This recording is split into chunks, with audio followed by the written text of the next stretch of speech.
Hi, my name is Daphne, and I haven't posted on this channel quite a bit. Just, I guess, because I bounce between my gardening channel and this channel, and then just life be life, and so you kind of have to you have to stay stable within the life process as well outside of making videos. But I did actually want to make a video on this channel specifically because I feel the need to have a conversation with my people, right? Community. It's a good thing. So I don't know. Like, there's a lot happening. I won't say there's a lot happening in the month of February, but we all know that's not completely accurate. When things are going down, like ash, like in the skies, in the cosmos, in the spiritual realm, it's not like poof, it's just happening. There's usually like birthing pains, so like there's energies that have been felt since December, January. At least I felt them, right? Like things that are coming out of me that matches the tone of the season. And I think that aligns with what's happening in the ethers, what's happening in the universe. There's a shifting, and I can sense it. I turn off from the news, I turn off from a lot of current events, so I wouldn't have any names to back that up, and I'm pretty sure people can insert that this and this and this and this and this is going on, and that's the reason why there's an unhealing, there's an unbalancing, there's a huge Mandela effect. If that's the right term to use, it's like what you thought was the case back in the day, like it's being rewritten, or you kind of made to look crazy, like that didn't happen, that's not what happened, that wasn't the case, like wasn't we in battle with these people before? No, we never were. Like it's that type of crap. And if you get all of your information from the media, which can shift, like in 1984 when they can rewrite everything, you will deem yourself to be batshit crazy, or deem yourself to be crazy because it is supposed to make you feel that way, right?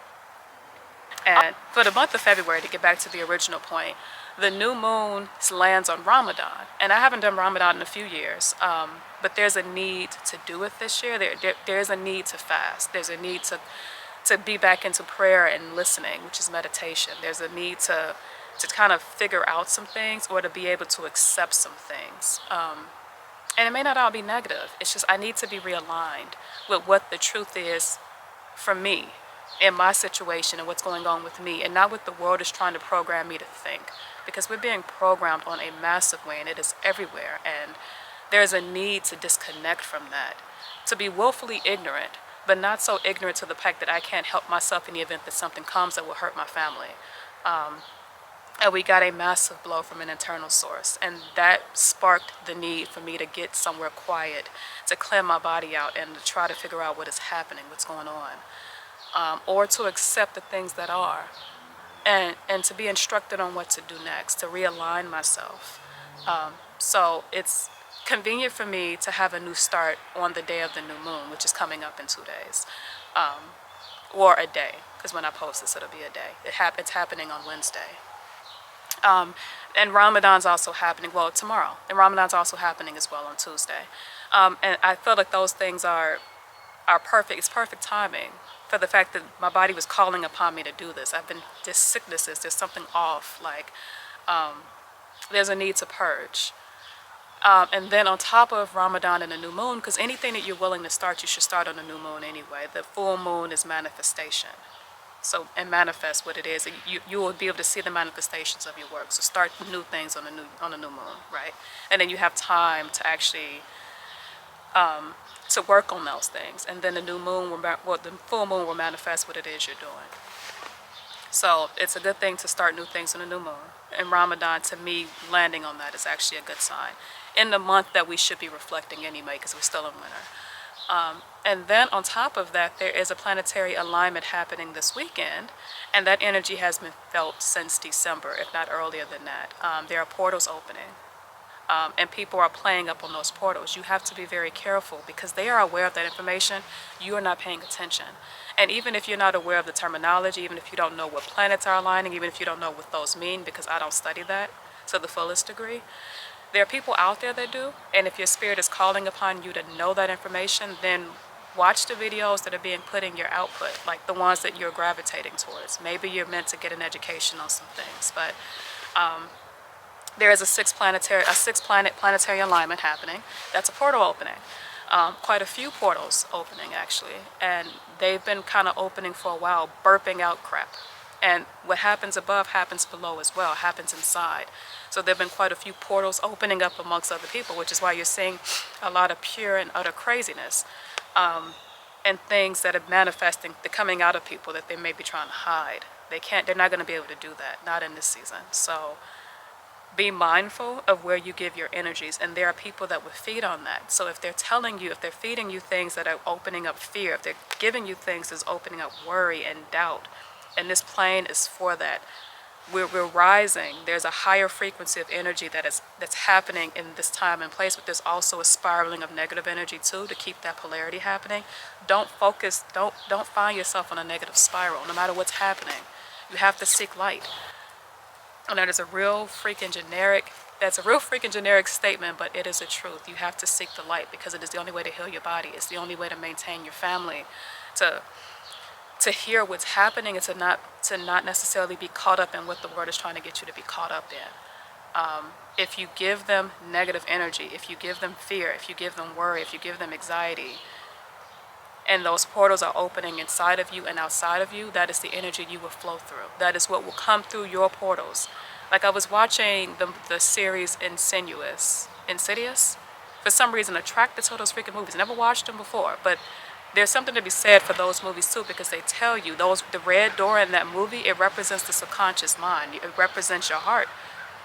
If you allow for them to open that door, if you open that door and you're opening it to the lower realm, you're going to attract all of those things that are attracted to that energy. You're going to attract the things that you are.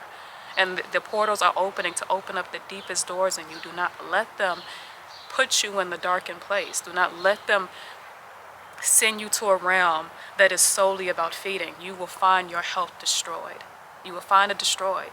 And this year started off with a bang, with whatever was going through, to weaken the body in any case.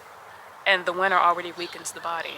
And the food we're eating in the winter weakens the body. We don't have enough vitamin D. We don't have enough sunlight to re-energize our intestinal tracts, to be able to take in the nutrients we need to energize our bodies naturally. We don't have that.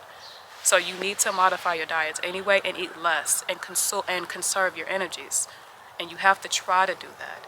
Do not also equally give them your sadness. Do not give them fear. Do not let them tap into those negative lower level energies inside of you, because you won't recover from that. Not in this time we're going into. So there's the new moon. There's Ramadan happening on the new moon, which is giving us cause to fast and to seek out and to listen. There's the planetary alignment, and then to complete the cycle, the new moon ends with the lunar eclipse. So the next full moon to conclude this new moon cycle. So you have the new moon, the call to fast, you have the planetary alignment, and then in the next 2 weeks over, you have a lunar eclipse, which is a powerful moon coming in March, which is the beginning of spring. Now, maybe not for us. I'm pretty sure we might still get another blizzard, but March is typically the beginning of spring. It's actually when my asparagus and stuff start to rise up. So like, it's pretty powerful to get a lunar eclipse during the spring, to conclude a period of time where there's a lot of powerful energy coming. And I think they said the eclipse anyway, like a full moon anyway, it represents your subconscious mind. It represents the manifestation of things that you have been gestating inside of yourself and outside of yourself. It's why people get crazy during those times, because they can't necessarily hide what they've been creating. It's like giving birth, just on the subconscious level, on the spiritual level. It's a revealing of who they are. I need to study that more. I do need to study that more, but I know it's a powerful time. I know that there are portals that are going to be opening because of the planetary alignment. And I do know that there are energies at work. I do know that there's energies at work that are trying to manifest those doorways, or trying to manipulate the doorways in people.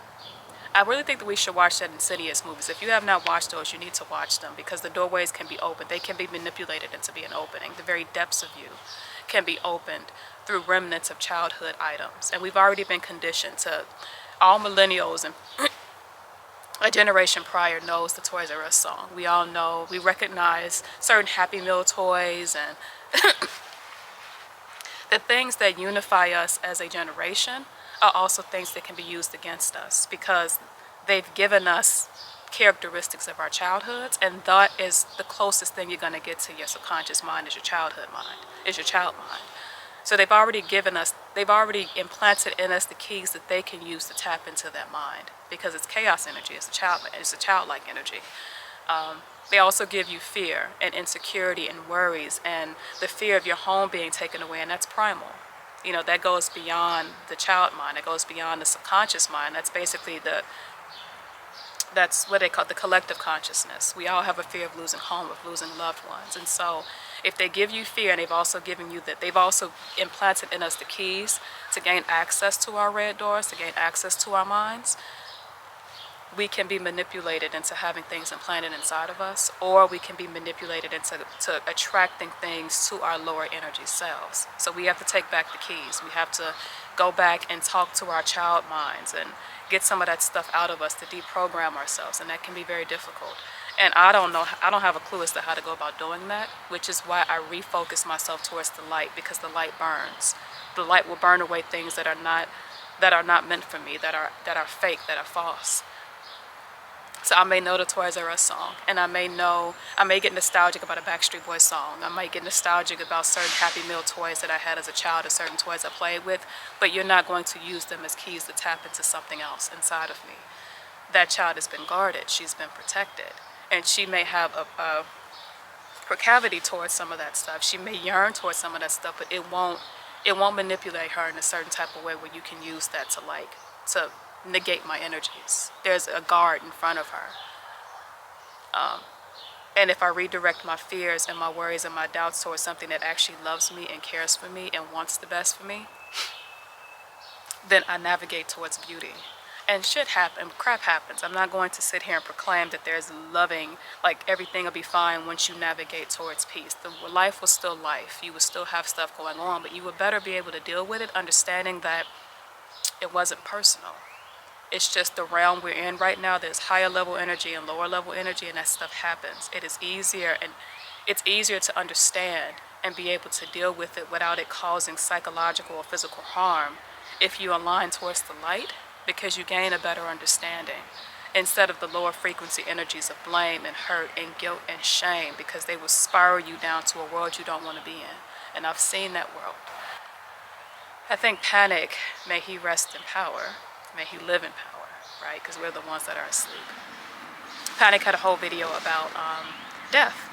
And he was talking about the trapped ones and the ones that are trapped in their own worlds. He was talking about a woman that was frantic about creating this house where she could take care of her babies because she was worried about her children. And in life, she hadn't been a good mother. She hadn't been able to provide for her children. Not saying she wasn't a good mother, but she hadn't been able to provide. And in the afterlife, kids probably grown and gone with their own kids, she was frantically creating a house that would never be finished to support these children that weren't there with her. That was her own version of hell. She was trapped in a very bad moment. And he was saying you can't really help those spirits because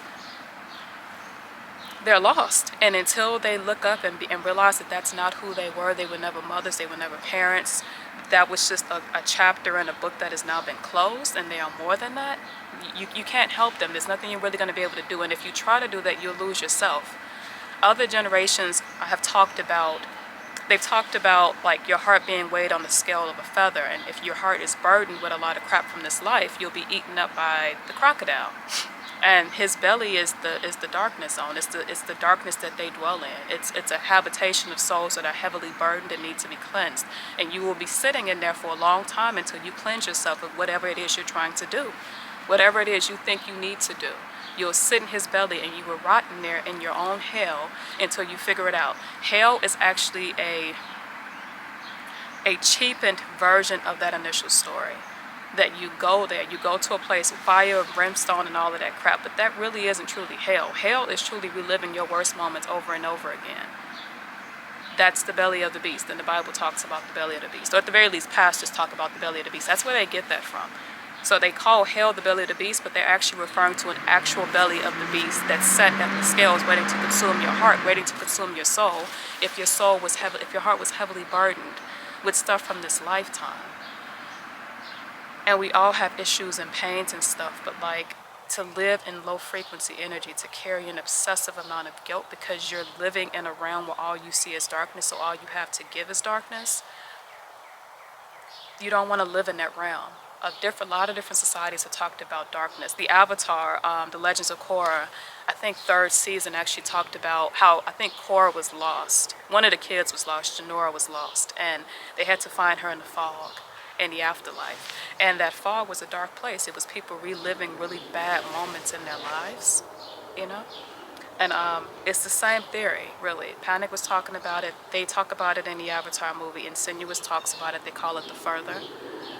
It's not the only dwelling space for the, say for the dead, but it's a weird breed. It's really serious because technically we are the dead. Like these physical bodies, it's a lower frequency concoction of sorts to be trapped in a vessel, right? When we are energy beings. So like to be trapped here is a sort of death because we're limited in terms of what we can do being involved in this matrix. So they're not necessarily like dead entities. They're just not here. They're not trapped in the flesh, but they are trapped in some really horrible energy sources. You don't want to be that. You have to focus towards the light is to burn that off. So you are accepting of the fact that, you know, I did some crap, but I am trying to be a better person. I am navigating myself to be able to follow the works of whatever energies you tap into to become a better person, to become a different person. You know, like if you need to make retributions, make them while you're living so that when you're dead, you don't go to that sunken place.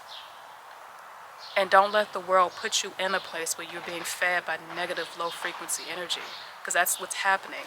And these doors are opening up. And there's probably so many people that can talk about what the lunar eclipse is. I don't quite know what it is, but I know that it's a powerful time to live in because I can sense the energy coming from it and it's not quite here yet. So tomorrow, Tuesday, February something, I'll post the date, is actually the start of Ramadan. I don't actually, I'm not advocating any type of religion. You know, I'm not Muslim. I don't proclaim to be Christian or any type of box. I don't put myself in boxes like that.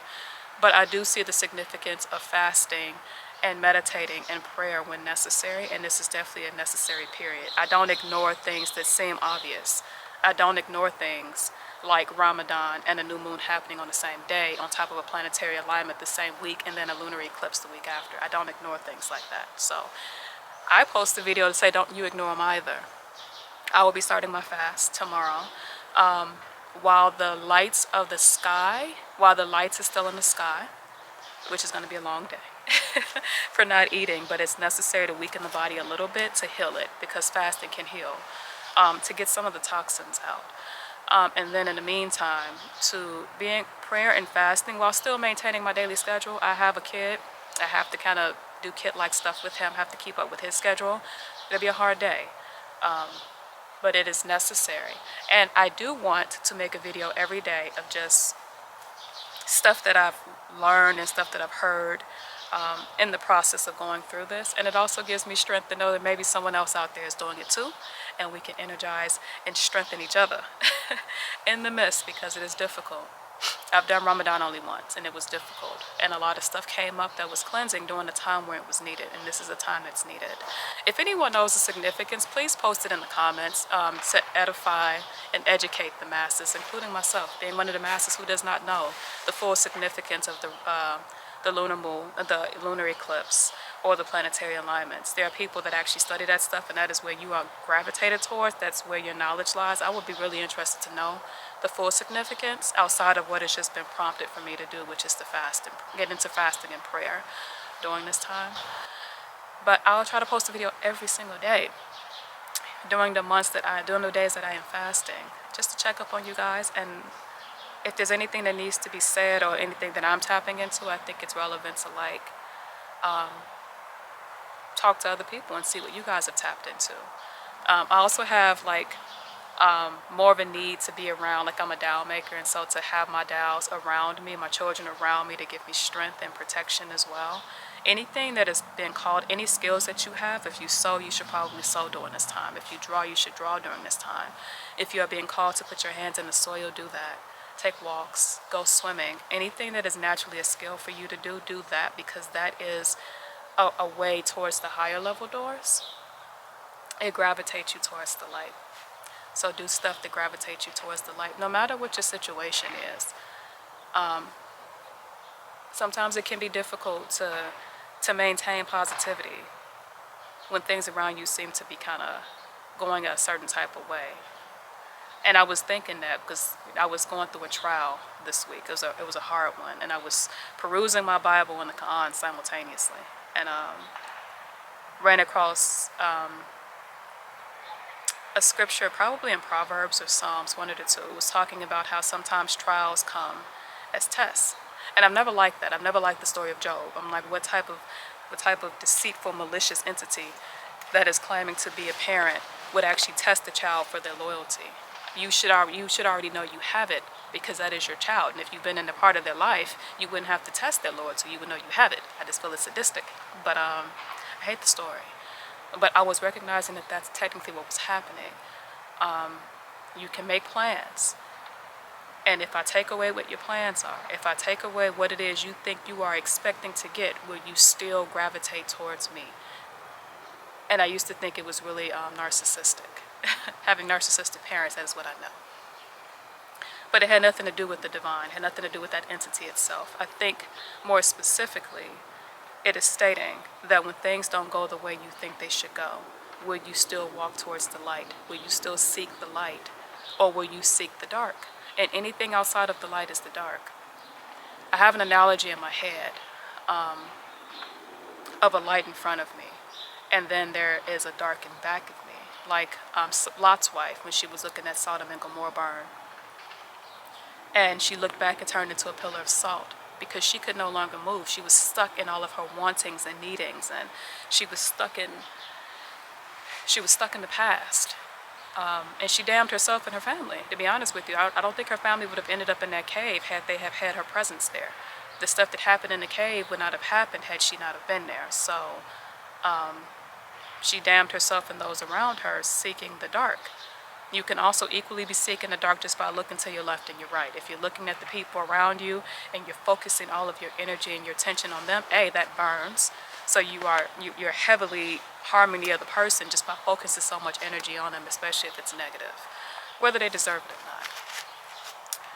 And you're distracting yourself from walking forward, so you're standing still, you're stagnant, For whatever the reason, maybe you're afraid to move forward. Maybe the light is a light, but you don't quite know where the hell you're going. It's like that tarot card, the Fool, where you might be walking off a cliff, but you're following the light. You don't quite know if you're going to tumble or drop to your death, and that is a chance you might have to take too. That light may not lead you in the path you initially thought you were going to be on, but it will always be the true path. It will always be a path that at some point will make some sense, whether it's here or in the next life when you gain a little more knowledge. I don't know. But what is being called upon me to do is to walk forward and to stop casting my light to the left or to the right and stop looking back. And I have no desire to go. I used to say I have no desire to go back. There's nothing for me to go back to. My childhood wasn't necessarily the best, right? I don't have a lot of really good memories from childhood. But there is some yearning. You may not have had the best childhood, but you were a child nonetheless. And sometimes even our yearnings, like I wish to reclaim my innocence. I wish to reclaim an aspect of me that could still dream, that could still hope, that was still joyous. Some things you can only really have in childhood. Even if it was a bad childhood, some things are only given to the youth because once you get older, you know too much. Your energies are tied to other things, and so it's hard to really get that back. The ignorance, which is acquainted with innocence. And so sometimes you look back just because you're yearning to gain that innocence back or that ignorance back without the judgment of adulthood. And even that type of looking back, which is more of a dreamlike state, will cause for you to be stagnant for too long. Actually, you're no longer productive. Will you turn towards the light even if everything is turning to crap? Will you turn towards the light even if the dark keeps throwing stuff in your direction, you keep getting hit? Will you turn towards the light, or will you go down, will you turn back around and start swinging? Will you be distracted? Like, it's those types of questions that are being prompted in me now. Because the tests I've gone through have made me want to turn around and start swinging. Start pointing fingers, start blaming, start screaming at the divine. Why did you let this happen? If I am your child, why would you let me suffer in this way? Why would you let those around me suffer in that way? Like, why not heal my mind immediately? Why do I have to go through things in order to have this happen? When Will I have that innocence that I feel was taken from me as a child? Can I find that in the light, you know? And no one's going to understand that that's an internal struggle. That's an internal thing. And maybe some things you do don't necessarily make any sense. So you might be walking towards the light and no one can understand the reason why you're doing what you're doing. But will you turn towards me even if everything seems to be falling apart? If everything seems to be burning away, will you still regulate your path? And maybe that was Lot's thing. Like, you had everything. And you walked, because obviously people are going to walk towards things that give them satisfaction. But when everything is taken away, will you still reorient yourself towards that light? Will you still walk in the path you're supposed to be walking down? I don't know. So we shall see. So I'll make a video every day, even if it's only like 10 seconds or something like that, just to say, hey, I'm still doing this fast, and like, it sucks, but this was the dream I had today, and yada yada yada. And maybe we can post our experiences together and help somebody else trying to also equally walk towards the light. So that is me. But you guys have a great day, and Ramadan Mubarak for those who will be participating tomorrow.